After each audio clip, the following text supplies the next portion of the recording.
नमस्ते। इस खास विश्लेषण में सीधे मुद्दे पर आते हैं।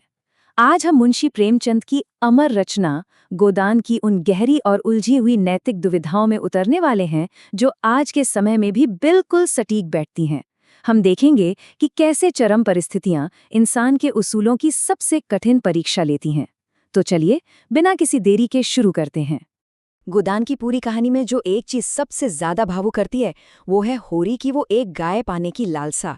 जरा इस बात की गहराई को महसूस कीजिए। ये कोई मामूली भौतिक इच्छा नहीं है ना।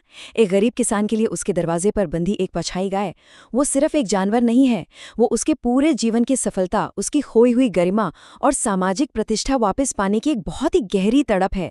एक तरह से यही उसकी जिंदगी का सबसे बड़ा सपना है। और इसी सपने के आड़े आती है मर्यादा। अब कहानी के इस पहलू को समझने के लिए हमें मर्यादा के असली मतलब को समझना होगा। ये कोई साधारण शब्द नहीं है, बल्कि एक अदृश्य बेड़ी है। एक ऐसा कठोर सामाजिक और नैतिक कोड जो तय करता है कि कोई इंसान समाज में कैसे उठेगा, बैठेगा। सच कहें तो यही वो धुरी है जिस पर गोदान का पूरा नैतिक ब्रह्मांड घूमता है, और जो हमारे किरदारों को वो विकल्प चुनने पे मजबूर कर देती है जो लगभग असंभव और बेहद दर्दनाक होते हैं। तो सबसे पहले बात करते हैं अस्तित्व बनाम नैतिक मूल्यों की। ये वो मोड़ है जहां हम होरी के अंदर चल रहे एक भयानक संघर्ष को देखते हैं। अब देखिए कि गरीबी का कुचल देने वाला बोझ इंसान की नैतिकता को कैसे चुनौती देता है। होरी, जो दिल से एक बिल्कुल सीधा और सच्चा इंसान है, वो उसी गाय को पाने के लिए छोटी मोटी चालाकी का सहारा लेने लगता है। उसे मालूम है कि विधुर भोला को एक नई पत्नी की तलाश है, और यहीं होरी एक समझौता करता है। वो भोला की इसी कमजोरी का फायदा उठाता है, थोड़ी चापलूसी करता है और बिना एक भी पैसा दिए वो गाय हासिल कर लेता है। यहाँ मुंशी प्रेमचंद मानव मस्तिष्क के अपने ही कामों को सही ठहराने के तरीके को बहुत ही शानदार ढंग से दिखाते हैं। होरी इस धोखे को कोई पाप या गुनाह नहीं मानता। उसके नजरिए से सोचिए, एक गरीब किसान के लिए ये कोई छल नहीं, बल्कि जिंदा रहने का एक जरूरी तरीका है। जब बात अपने और अपने परिवार के अस्तित्व को बचाने की हो, तो एक किसान के लिए नैतिकता की परिभाषा ही बदल जाती है। वो इसे अपनी रोजमर्रा की जद्दोजहद का एक स्वाभाविक हिस्सा मान लेता है। अब कहानी के दूसरे पहलू पर नजर डालते हैं, जिसे हम जमींदार का बोझ कह सकते हैं। यहां से पूरा नजरिया ही बदल जाता है। अब जरा राय साहब के पाखंड को देखिए, जो सच में हैरान करने वाला है। वो खुद को बहुत प्रगतिशील दिखाते हैं, बड़ी बड़ी दार्शनिक बातें करते हैं कि उन्हें इस दमनकारी सामंती व्यवस्था से कितनी नफरत है। लेकिन असलियत क्या है? असल जिंदगी में वो उसी व्यवस्था के सबसे बड़े शोषक हैं और अपने किसानों पर पूरी क्रूरता से राज करते हैं। ये कितना अजीब और दोहरा मापदंड है ना? और उनके बहाने सुनकर तो बस सिर पीटने का मन करता है। ये बहानों की सूची पूरी तरह से बेतुकी है। उनका कहना है कि वो किसानों को लूटना नहीं चाहते, लेकिन सरकारी अधिकारियों की दावतें करना, उन्हें रिश्वत देना, अपनी विलासितापूर्ण संपत्तियों का रखरखाव करना और अपना उच्च वर्गीय रुतबा बनाए रखना, इन सब मजबूरियों के लिए उन्हें पैसे चाहिए ही चाहिए। मतलब वो अपनी सारी क्रूरता का दोष इन सतही सामाजिक दिखावों पर मढ़ देते हैं। किताब का एक वाक्य यहाँ रोंगटे खड़े कर देता है, जहाँ राय साहब कहते हैं कि हम इतने बड़े आदमी हो गए हैं कि हमें नीचता और कुटिलता में ही निस्वार्थ और परम आनंद मिलता है। जरा सोचिए, ये राय साहब की वो भयानक आत्म जागरूकता है, जहां वो खुद मान रहे हैं कि उनका वर्ग कितना घमंडी और क्रूर हो चुका है। अपनी ही कुटिलता में एक विकृत आनंद ढूंढना, ये सच में डरावना है। अगर हम इन दोनों की तुलना करें तो तस्वीर एकदम साफ हो जाती है। एक तरफ हमारे सामने होरी है, जो सिर्फ अपने परिवार का पेट पालने और जिंदा रहने के लिए नैतिकता के नियमों को थोड़ा सा मोड़ता है, और दूसरी तरफ है राय साहब, जो केवल अपने झूठे सामाजिक रुतबे और अपने अहंकार को पोसने के लिए पूरे के पूरे समुदाय का खून चूसते हैं। दबाव पड़ने पर इंसान की नैतिकता कैसे कैसे रूप ले सकती है, ये उसका एक बहुत ही सटीक तुलनात्मक अध्ययन है।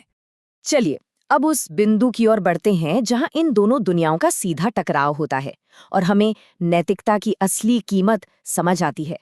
यहाँ घटनाक्रम इतनी तेजी से बदलता है कि दिल दहल जाता है। पहले दिन होरी का जिंदगी भर का सबसे बड़ा सपना सच होता है और वो उस सुंदर गाय को घर लाता है। लेकिन अगले ही दिन उसका अपना सगा भाई हीरा ईर्ष्या की आग में अंधा होकर उस बेजुबान गाय को जहर दे देता है। और तीसरे दिन तो हद ही हो जाती है, जब ये पारिवारिक दुख एक पुलिसिया आपदा में बदल जाता है और भ्रष्ट पुलिस गांव में तलाशी लेने आ धमकती है। होरी का वो प्यारा सपना रातों रात एक भयानक दुस्वप्न बन चुका है। यहीं पर कहानी का सबसे महत्वपूर्ण और दर्दनाक मोड़ आता है। होरी अच्छी तरह जानता है कि हीरा ने ही उसकी गाय को मारा है, लेकिन जब पुलिस दरवाजे पर खड़ी होती है तो होरी क्या चुनता है?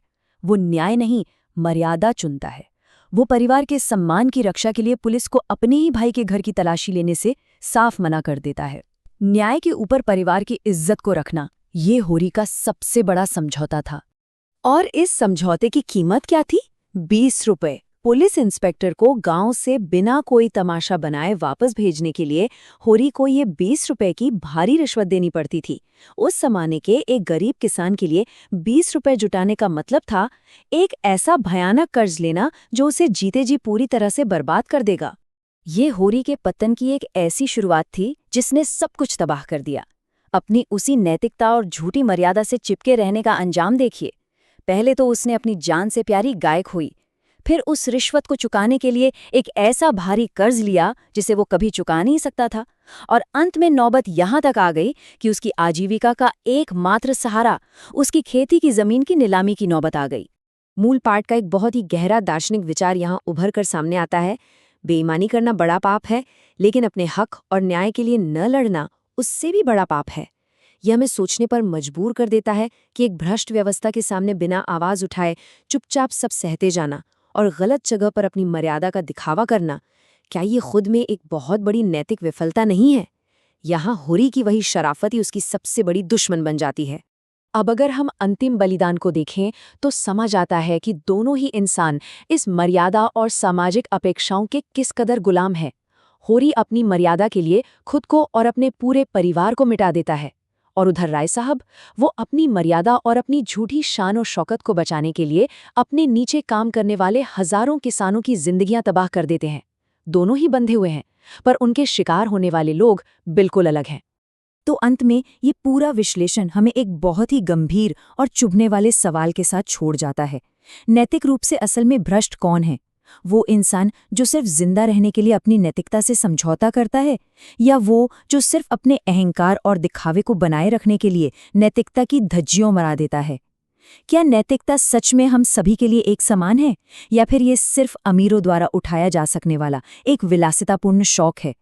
ये एक ऐसा सवाल है जो यकीनन काफी लंबे समय तक हमारे जहन में गूंजता रहेगा। इस चर्चा का हिस्सा बनने के लिए बहुत बहुत शुक्रिया।